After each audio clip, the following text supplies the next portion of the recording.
The Quest of the Sons of Turenn, Part 1. Long ago, when the people of Dana yet held lordship in Erin, they were sorely afflicted by hordes of sea rovers named Fomorians, who used to harry the country and carry off youths and maidens into captivity. They also imposed cruel and extortionate taxes upon the people. For every kneading trough, for every cairn of grinding corn, and for every flagstone of baking bread had to pay its tax. An ounce of gold was paid as a poll tax for every man, and if any man would not or could not pay, his nose was cut off. Under this tyranny the whole country groaned, but they had none who was able to band them together and to lead them in battle against their oppressors. Now before this it happened that one of the lords of the Danans, named Kian, had married with Ethlyn, daughter of Balor, a princess of the Fomorians.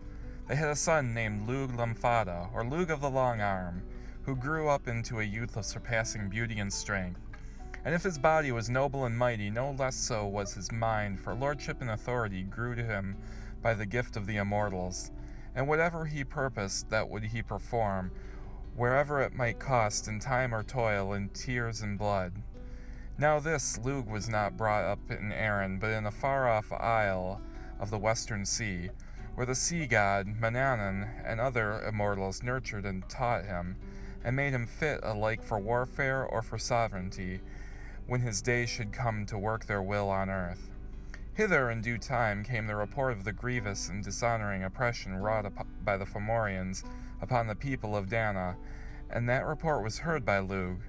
Then Lugh said to his tutors, "It were a worthy deed to rescue my father and the people of Erin from this tyranny.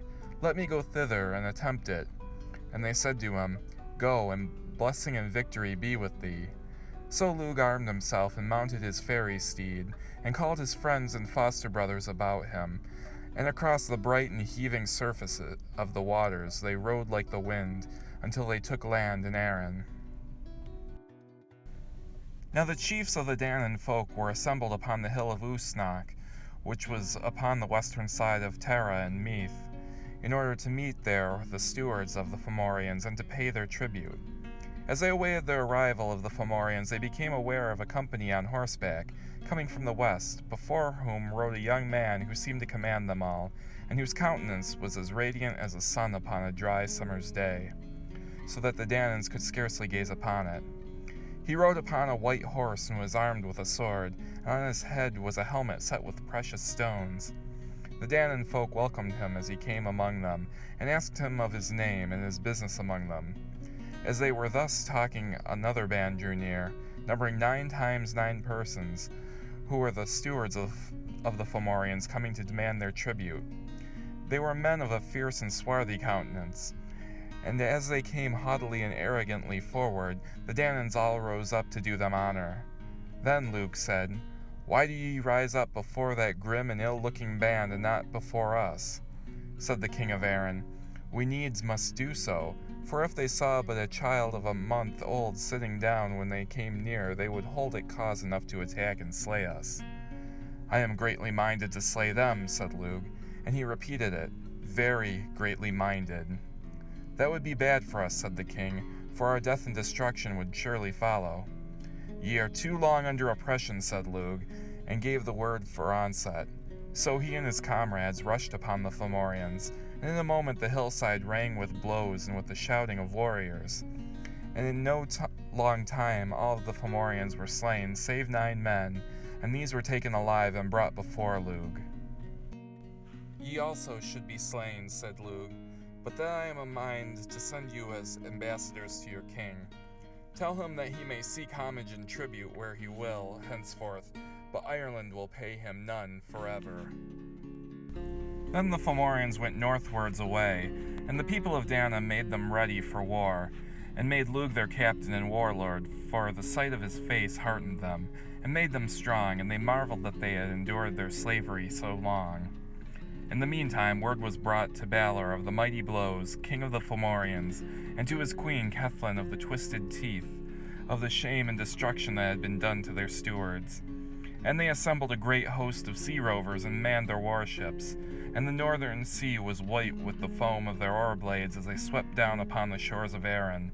And Balor commanded them, saying, When ye have utterly destroyed and subdued the people of Dana, then make fast your ships with cables to the land of Erin, and tow it here to the north of us, into the region of ice and snow, and it shall trouble us no longer." So the host of Balor took land by the falls of Dara and began plundering and devastating the province of Connacht. Then Lugh sent messengers abroad to bring his host together, and among them was his own father, Kian, son of Canta. And as Kian went northward on his errand to rouse Ulstermen, and was now come to the plain of Mirthenemy, near Dundalga, he saw 3 warriors armed and riding across the plain. Now these 3 men were the sons of Turenn, by names Brian, Euchar, and Eucharba, and there was an ancient blood feud between the house of Canta and the house of Turenn, so that they never met without bloodshed. Then Kian thought to himself, "If my brothers Ku and Kethin were here, there might be a pretty fight. But as they are 3 to 1, I would do better to fly." Now there was a herd of wild swine nearby, and Kian changed himself by druidic sorceries into a wild pig, and fell to rooting upon the earth along with the others. When the sons of Turenn came upon the herd, Brian said, "Brothers, did ye see the warrior who just now was journeying across the plain?" "We saw him," said they. "What has become of him?" said Brian. "Truly we cannot tell," said the brothers. "It is good watch ye keep in time of war," said Brian. "But I know what has taken him out of our sight, for he struck himself with a magic wand and changed himself into the form of one of yonder swine, and he is rooting the earth among them now. Wherefore," said Brian, "I deem that he is no friend to us." "If so, we have no help for it," said they, "for the herd belongs to some man of the Danans, and even if we set to and begin to kill the swine, the pig of druidism might be the very one to escape." "Have ye learned so little in your place of study," said Brian, "that ye cannot distinguish a druidic beast from a natural beast?" And with that he smote his 2 brothers with the magic wand, and changed them into 2 slender, fleet hounds, and they darted in among the herd. Then all the herd scattered and fled, but the hounds separated the druidic pig and chased it towards a wood, where Brian awaited it. As it passed, Brian flung his spear, and it pierced the chest of the pig and brought it down. The pig screamed, "Evil have you done to cast at me?" Brian said, "That hath the sound of human speech." "I am in truth a man," said the pig. "I am Kian, son of Canta, and I pray you show me mercy." "That we will," said Euchar and Eucharba, "and sorry are we for what has happened." "Nay," said Brian, "but I swear by the wind and the sun that if thou hast 7 lives, I would take them all." "Grant me a favor then," said Kian. "We shall grant it," said Brian. "Let me," said Kian, "return to my own form that I may die in the shape of a man." "I had a liefer kill a man than a pig," said Brian. Then Kian became a man again, and stood before them, the blood trickling from his breast. "I have outwitted you now," cried he, "for if ye had killed a pig, ye would have paid a pig's eric. But now ye shall pay the eric of a man. Never was greater eric in the land of Erin than that which ye shall pay, and I swear that the very weapons with which ye slay me shall tell the tale to the avenger of blood." "Then you shall be slain with no weapons at all," said Brian, and they picked up the stones on the plain of Mirthenemy, and rained them upon him till he was all one wound, and he died. So they buried him as deep as the height of a man, and went their way to join the host of Lugh. When the host was assembled, Lugh led them into Connacht, and smote the Fomorians, and drove them to their ships. But of this the tale tells not here. But when the fight was done, Lugh asked of his comrades if they had seen his father in the fight, and how it fared with him. They said they had not seen him. Then Lugh made search among the dead, and they found not Kian there. "Were Kian alive, he would be here," said Lugh, "and I swear by the wind and the sun that I will not eat or drink till I know what has befallen him." On their return the Danan host passed by the plain of Mirthenemy, and when they came near the place of the murder, the stones cried aloud to Lugh. And Lugh listened, and they told him of the deed of the Sons of Turenn.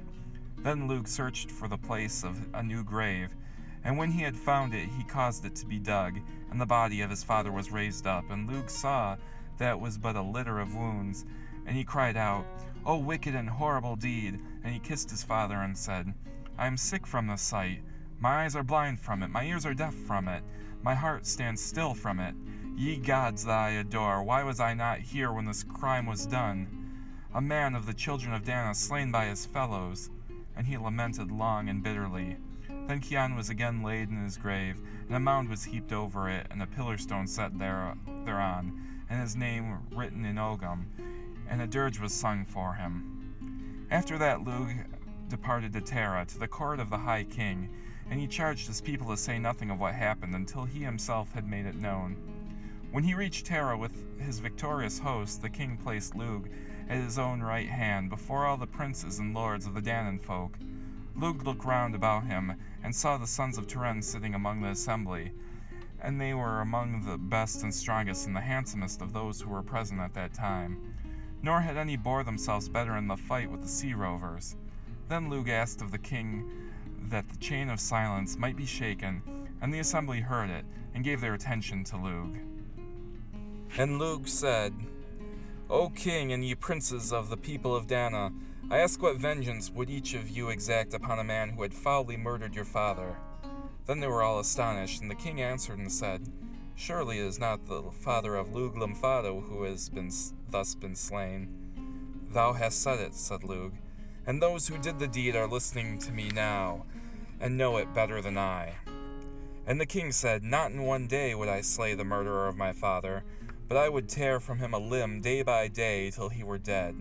And so spake all the lords of the Danans, and the sons of Turenn among the rest. "They have sentenced themselves the murderers of my father," said Lugh. "Nevertheless I shall accept an eric from them, and if they will pay it, it shall be well. But if not, I shall not break the peace of the king's assembly and of his sanctuary, but let them beware how they leave the hall Tara until they have made me satisfaction." "Had I slain your father," said the High King, "glad should I be to have an eric accepted for his blood."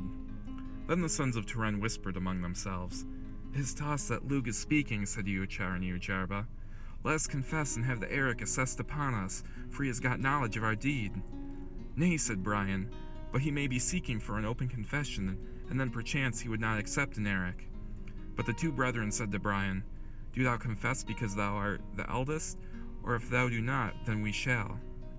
So Brian, son of Turenn, rose up and said to Lugh, "It is to us thou hast spoken, Lugh, since thou knowest there is enmity of old time between our houses, and if thou wilt have it that we have slain thy father, then declare our eric, and we shall pay it." "I will take an eric from you," said Lugh, "and if it seem too great, I will remit a portion of it." "Declare it then," said the sons of Turenn. "This it is," said Lugh: 3 apples, the skin of a pig, a spear, 2 steeds in a chariot, 7 swine, a whelp of a dog, a cooking spit, 3 shouts on a hill. "We would not consider heavy hundreds of thousands of these things," said the sons of Turenn, "but we misdoubt thou hast some secret purpose against us." "I deem it no small eric," said Lugh, "and I call to witness the High King and lords of the Danans that I shall ask no more, and do ye on your side give me guarantees for the fulfillment of it." So the High King and the lords of the Danans entered into bonds with Lugh, and with the sons of Turenn that the eric should be paid, and should wipe out the blood of Kian. "Now," said Lugh, "it is better form to give you fuller knowledge of the eric. The 3 apples I have demanded of you are the apples that grow in the garden of the Hesperides in the east of the world, and none of these will do. Thus it is with them. They are the color of bright gold, and as large as the head of a month-old child. The taste of them is like honey. If he who eats them has any running sore or evil disease, it is healed by them. They may be eaten and never be less. I doubt, O young heroes, if you will get these apples, for those who guard them know well in ancient prophecy that one day 3 knights from the western world would come to attempt them.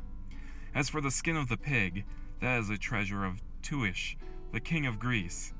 If it be laid upon a wounded man, it will make him whole and well, if only it overtake the breath of life in him. And do ye know what is the spear that I demanded?" "We do not," said they.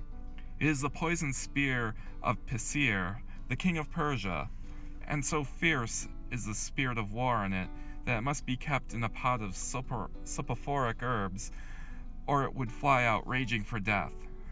And do ye know what are the 2 horses in the chariot ye must get? We do not know, said they. The steeds in the chariot belong to Dobar, king of Sicily. They are magic steeds that can go indifferently over land and sea, nor can they be killed by any weapon unless they be torn in pieces and their bones cannot be found. And the 7 pigs are the swine of Asal, king of the golden pillars, which may be slain and eaten every night, and the next morning they are alive again. And the hound whelp I asked of you is a whelp of the king of Iroe, that can catch and slay any beast in the world. Hard it is to get possession of that whelp. The cooking spit is one of the spits that the fairy women of the Isle of Finchori have in their kitchen. And the hill on which ye must give 3 shouts is a hill where dwells Mochain in the north of Lachlan. Now Mochain and his sons have it as a sacred ordinance that they permit not any man to raise a shout upon their hill. With him it was that my father was trained to arms, and if I forgave ye his death, yet would Mochain not forgive it. And now ye know the eric which ye have to pay for the slaying of Kian, son of Kanta. Stay tuned for part 2 of the quest of the Sons of Turenn. Like, subscribe, and thanks for watching.